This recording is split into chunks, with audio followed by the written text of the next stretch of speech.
नाज़रीन आदाब, आप देख रहे हैं आलमी सहारा। वक्त हो गया खबरनामे का। खबरनामा शुरू करने से पहले देखते हैं हेडलाइंस।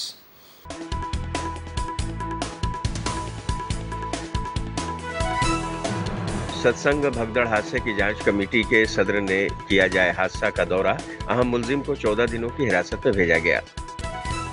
बीएसपी तमिलनाडु के सदर के कत्ल के मामले की जांच शुरू। अब तक 8 लोगों की हुई है गिरफ्तारी। दिल्ली के साबिक नायब वजीर आला मनीष सिसोदिया को राहत नहीं, 15 जुलाई तक बढ़ी अदालती हिरासत।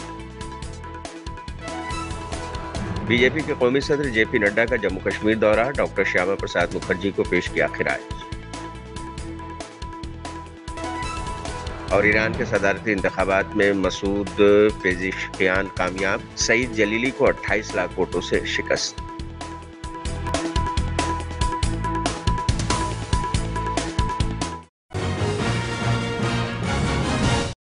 यूपी के हाथरस में सत्संग में हुई भगदड़ की जांच शुरू हो गई है। हादसे की जांच के लिए यूपी हुकूमत के जरिए तश्कील दी गई 3 रुकनी अदालती जांच कमेटी हाथरस पहुंची और हादसा का जायजा लिया। जांच कमेटी के सदर रिटायर्ड जस्टिस ब्रजेश कुमार श्रीवास्तव ने कहा कि हमने हादसा का जायजा लिया है, जिससे भी जरूरत होगी उससे पूछताछ करेंगे। हमें 2 महीने के अंदर रिपोर्ट देने की हिदायत दी गई है। वाज़ेह है कि 2 जुलाई को भगदड़ मची थी, जिसमें 121 संवाद हुई थी। हमने पूरा स्पॉट देखा, कहाँ थे, किधर से गए, किधर से आए, कितना रश रहा होगा, what are the exit points, क्या कैपेसिटी हो सकती है, कहाँ पर वो जो समागम उनका हो रहा था वो कहाँ हुआ। तो we will have our own influence in the light of the documentations. क्या जलभराव की वजह से कुछ? देखिए, अभी तो निष्कर्ष हम कोई नहीं निकाल पाएंगे। पूरी मैप के साथ सर आप देख रहे थे, क्या कुछ एंगल? हाँ, हमारे पास है, हम एंगल निकालेंगे तब शायद आपसे कुछ शेयर करें। अभी तो ऐसा कुछ नहीं। All the members are here. प्राथमिक तौर पर क्या जानकारी निकल रही है? कोई तो लापरवाही प्रमुख तौर पर कौन बताया जा रहा है? फिर अभी तो कमीशन अपनी मीटर कमीशन में जो फाइंडिंग्स वो तो 2 महीने बाद आएंगी, लेकिन किन किन लोगों को आप आमंत्रित करेंगे? क्या उन अफसरों के बयान होंगे? जिसको भी हम जरूरत समझेंगे, छोटे से बड़े इंक्लूडिंग जिससे भी जरूरत समझेंगे, सबसे पूछते हैं। हमें नहीं मालूम अभी क्या एविडेंस हमारे पास आ रहा है। जिससे भी जरूरत, आप लोगों से जरूरत होगी तो उससे भी मदद देंगे। अफसरों ने परमिशन दी थी उन सभी से, मतलब सारे लोग जिन लोगों ने। मैंने आपसे एक निवेदन किया कि जो हमारी इंक्वायरी की लाइट में हम समझते हैं कि इनसे पूछताछ करनी चाहिए, सबसे करें। 2 महीने के अंतराल में आप दे देंगे? यस, बिल्कुल देंगे, because we have been mandated. 2 महीने का समय कम पड़ेगा सर? देने दो जी। We have been mandated to give our report within 2 months। Sir 2 महीने का समय कम तो नहीं रहेगा सर जांच में? हमने तो ऐसा नहीं सोचा। हम तो रिपोर्ट तैयार करने की कोशिश करेंगे। हाथरस सत्संग हादसे में धरपकड़ का सिलसिला भी शुरू हो गया है। खबर के मुताबिक हाथरस भगदड़ हादसे के अहम मुलजिम देव प्रकाश मधुकर को गिरफ्तार कर लिया गया है और सीजीएम कोर्ट ने 14 दिनों की अदालती हिरासत में भी भेज दिया है। बहुजन समाज पार्टी तमिलनाडु के रियासती सदर आर्मस्ट्रॉन्ग के कत्ल के मामले में कई लोगों की गिरफ्तारी हुई है। ग्रेटर चेन्नई के पुलिस कमिश्नर संदीप राय राठौर ने कहा है कि 8 लोगों को पकड़ा गया है, जिन पर हमें शक है और इन लोगों से पूछताछ की जा रही है। आर्मस्ट्रॉन्ग का पोस्टमार्टम किया गया है। चेन्नई शहर में हालात मुनासिब हैं। हम मामले को सुलझाने और मुख्तलिफ पहलू से जाँच करने में कोई कसर नहीं छोड़ेंगे। One of the leaders of a party, Bahujan Samaj Party, Armstrong, he was murdered when he had gone towards his residence, which is under construction. So this construction place, some of the accused had come and had murdered him. Subsequent to him, he had some 4 people accompanying him. They were also injured. During this thing, after the incident, as soon as we came to know, immediately he was rushed to the local clinic by his own support team. Later on, police went there, and subsequently a case has also been registered. So based on the initial investigation, which we came to know through the CCTV cameras and generally how we investigate cases regarding cell phones and other direct eyewitness account, we were able to nab 8 accused persons whom we suspect they are strongly involved in commission of this offence. So the team which had arrested them is inquiring them, and as on date, Mr. Armstrong's body, the PM was conducted, and we have made some arrangement for giving him the final resting place en route. So the situation in Chennai city is normal, law and order is maintained, and we will not leave any stone unturned to detect this case and to probe all the various angles where there seems to be some inputs. All the other accused who are part of this crime and who are involved in this will be brought to books, and we will see that all who are the genuine commission of offence, if there are any more, are brought on record. So the case is under investigation. Further details only once the investigation is over, we can give it. So the BSP, the VCK, the Congress party leaders, they're all saying that those who've been arrested now are not the real culprits. How do you respond to that? No, this only further investigation will prove, but right now we have sufficient evidence to prove that they are strongly suspected and they would have only committed the offence. So if it's a retaliation killing in response to the murder of Arkat Suresh last year, what happens to be Armstrong's role in this? It seems to be little premature to prove that it is a retaliation killing, but if there is, those angles are being probed into. If his role was there in any of the previous things, will be brought. Sir, is there any political angle? No, there is no political angle.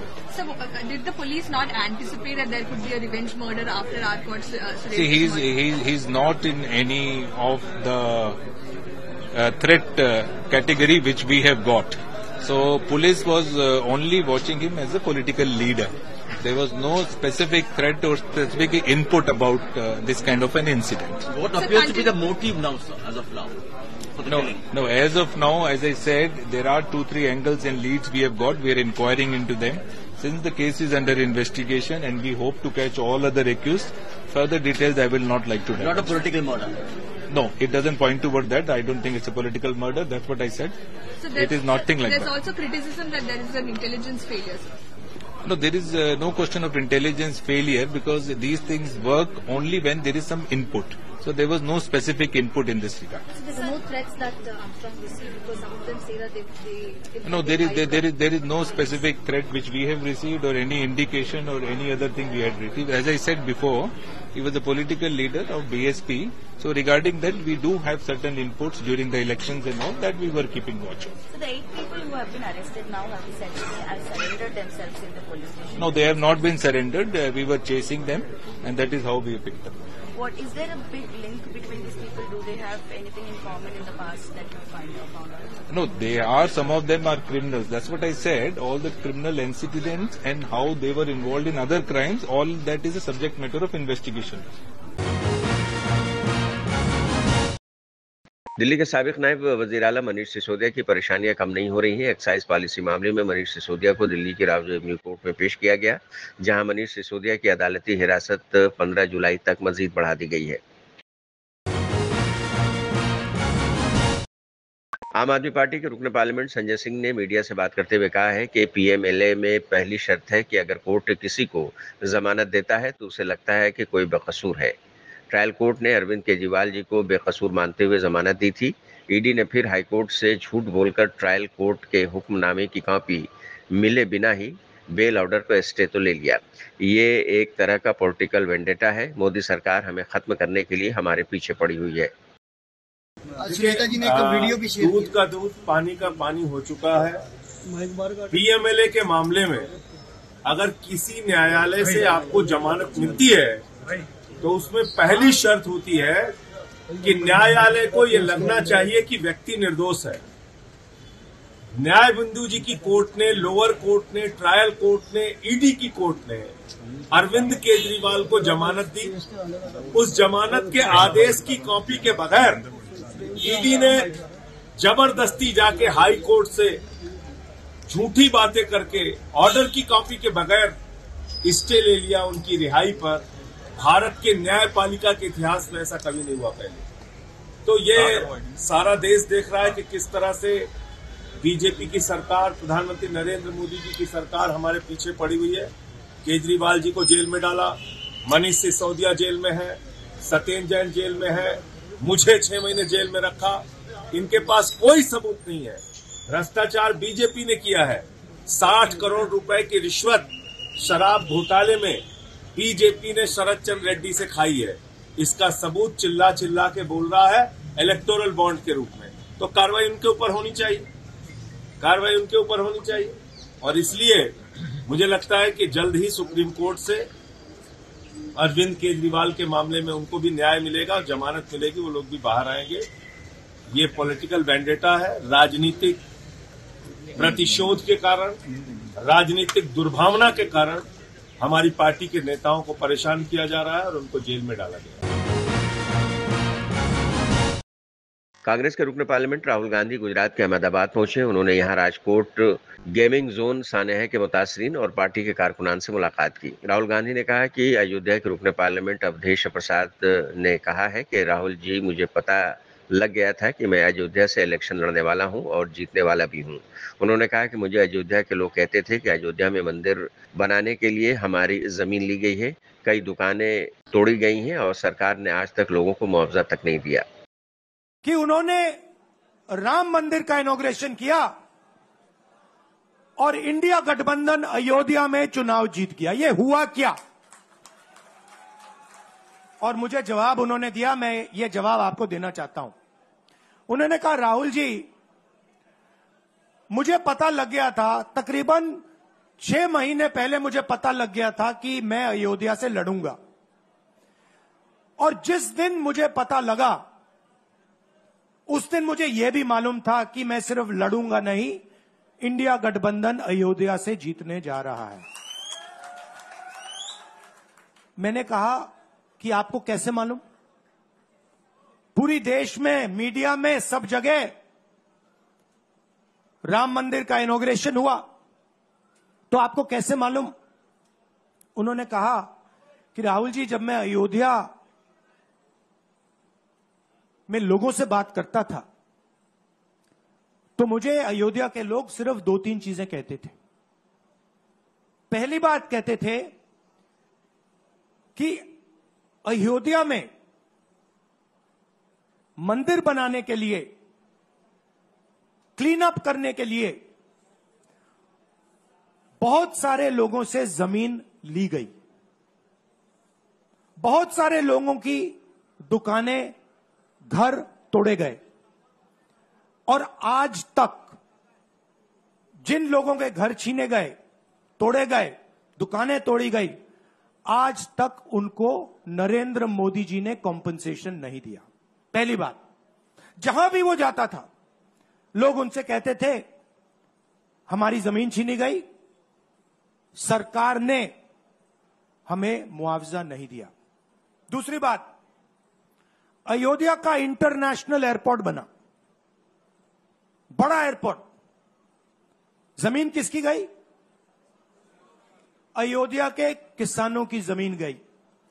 आज तक उनको सही मुआवजा नहीं मिला। और तीसरी बात इन्होंने बताई मुझे, तीसरी बात, राहुल जी, अयोध्या की जनता को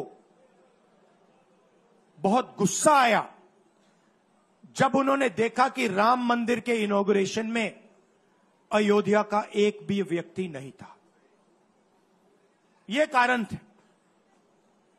मगर मैं आपको यह कहानी क्यों बता रहा हूं? क्योंकि जो मूवमेंट अडवाणी जी ने चालू की थी, उस मूवमेंट को, जिसका सेंटर अयोध्या था, उस मूवमेंट को इंडिया गठबंधन ने अयोध्या में हरा दिया है। बहुत बड़ी बात कह रहा हूं। मतलब इनका पूरा जो सेंटर था, वहां पे हमने, आप जैसे कार्यकर्ताओं ने, कांग्रेस पार्टी के कार्यकर्ताओं ने, और आप जाके पूछिए वहां पे, समाजवादी पार्टी के किसी भी नेता से पूछ लीजिए और वो आपको बताएगा कि कांग्रेस पार्टी का कार्यकर्ता बब्बर शेर जैसे हमारे साथ खड़ा हो गया था, 1 इंच पीछे नहीं हटा। बीजेपी के कौमी सदर जेपी नड्डा जम्मू कश्मीर के दौरे पर रहे। उन्होंने इस मौके पर रियासती वर्किंग कमेटी की मीटिंग में शिरकत की। बीजेपी के कौमी सदर जेपी नड्डा ने कहा कि हमारे फाउंडर सदर डॉक्टर श्यामा प्रसाद मुखर्जी के जयंती पर मुझे यहाँ आने का मौका मिला है। मैं उन्हें खिराज पेश करता हूँ। श्यामा प्रसाद मुखर्जी का जम्मू कश्मीर से खास रिश्ता था। डॉक्टर श्यामा प्रसाद मुखर्जी अपनी जिंदगी में कभी रुके नहीं। आज जब मैं यहाँ आया हूँ तो मैं हमारे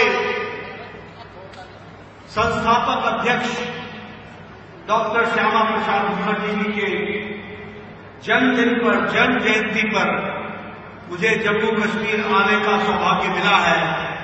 मैं उन्हें भी याद करके जन्म जयंती पर नमन करता हूं। हम सबका बहुत ही विशेष रिश्ता श्यामा प्रसाद मुखर्जी के साथ तो रहा ही, लेकिन उनका विशेष रिश्ता और विशेष संबंध जम्मू कश्मीर के साथ। उनकी जीवन यात्रा में जम्मू कश्मीर एक विशेष स्थान रखता है। और आज जब हम उनको जन्म जयंती पर याद कर रहे हैं, तो मैं इतना जरूर कहना चाहूंगा कि आप सब लोग उनके जीवन को जब याद करते हैं तो एक बात हमेशा याद कीजिएगा कि श्यामा प्रसाद मुखर्जी अपने जीवन में कभी रुके नहीं। श्यामा प्रसाद मुखर्जी अपने जीवन में किसी पद, किसी प्रतिष्ठा, किसी स्थान के लिए उन्होंने जीवन नहीं लगाया, बल्कि उन्होंने अपना जीवन भारत माता की जय के विचार को सुदृढ़ करने के लिए लगाया। यही हमको ध्यान है। इसलिए उन्होंने एक नहीं अनेकों पद से त्याग पत्र देते हुए इस यात्रा कर। आज जब हम उनको जन्म जयंती में याद कर रहे हैं, तो मैं आपको बताना चाहूंगा कि वो एक शिक्षाविद थे, बहुआयामी प्रतिभा के मालिक थे, एक राजनेता थे, एक क्रांतिकारी वीर थे और देश के लिए अपना सर्वस्व अर्पण करने के लिए तत्पर। उत्तर प्रदेश हुकूमत के वजीर स्वतंत्र देव सिंह ने अयोध्या में सैलाब की सूरत हाल का जायजा लिया। स्वतंत्र देव सिंह ने कहा कि सैलाब के हालत में किसानों को नुकसान न हो और कोई जानी नुकसान न हो, इसके लिए हमारे मंसूबे तैयार हैं। अयोध्या डिवीजन, बस्ती डिवीजन, गोरखपुर, बाराबंकी, बहराइच सभी जगहों पर हमारा सैलाब का मंसूबा जारी है। अफसरान मौके पर है। उत्तर प्रदेश के अंदर बहुत सारी नदियां हैं। महत्वपूर्ण है कि उत्तराखंड और नेपाल, उत्तराखंड में बारिश होने के बाद यमुना और हमारी गंगा नदी, और ऐसे पंचनदा, मतलब जब नदियां मिलती हैं सब आपस में तो भयंकर बाढ़ का एक स्वरूप लेती हैं। इसी तरह नेपाल में जब बारिश होता है तो राप्ती है, गंडक है, सरयू है और ये सब नदियां, बूढ़ी राप्ती है, ये सभी नदियों में एक भूचाल आता है।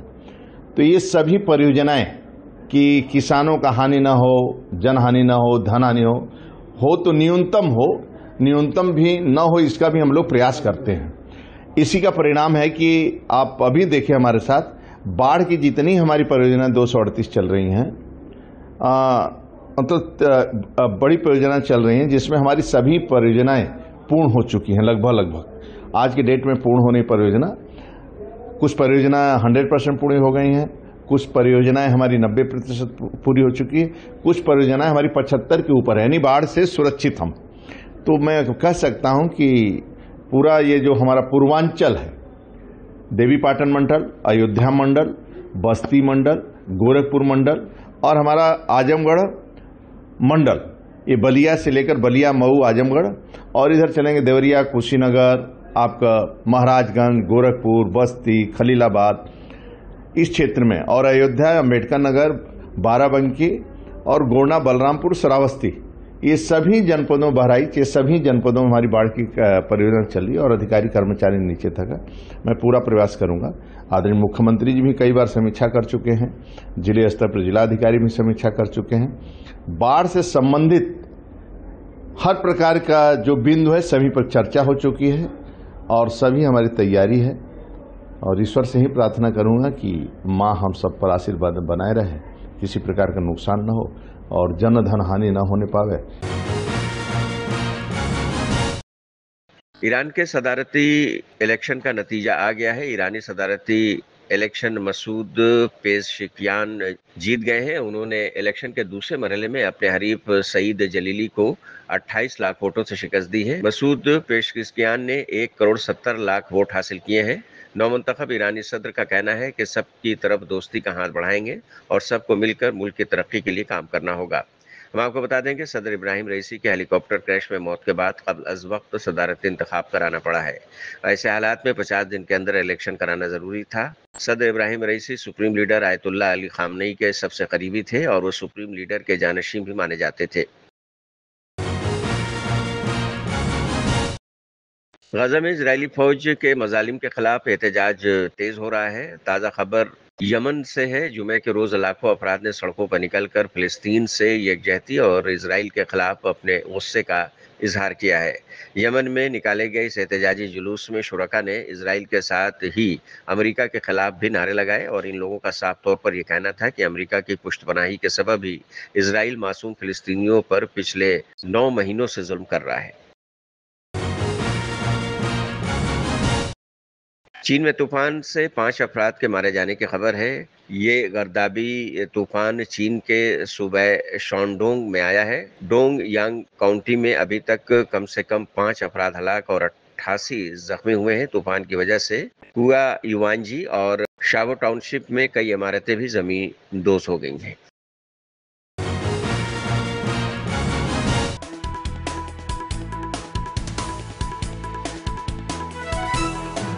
सत्संग भगदड़ हादसे की जांच कमेटी के सदर ने किया जाए हादसा का दौरा। अहम मुलजिम को 14 दिनों की हिरासत में भेजा गया। बीएसपी तमिलनाडु के सदर के कत्ल के मामले की जांच शुरू। अब तक 8 लोगों की हुई है गिरफ्तारी। दिल्ली के साबिक नायब वजीर आला मनीष सिसोदिया को राहत नहीं, 15 जुलाई तक बढ़ी अदालती हिरासत। बीजेपी के कौमी सदर जेपी नड्डा का जम्मू कश्मीर दौरा। डॉक्टर श्यामा प्रसाद मुखर्जी को पेश किया खिराज। और ईरान के सदारती इंतखाबात में मसूद पेशकियान कामयाब। सईद जलीली को 28 लाख वोटों से शिकस्त।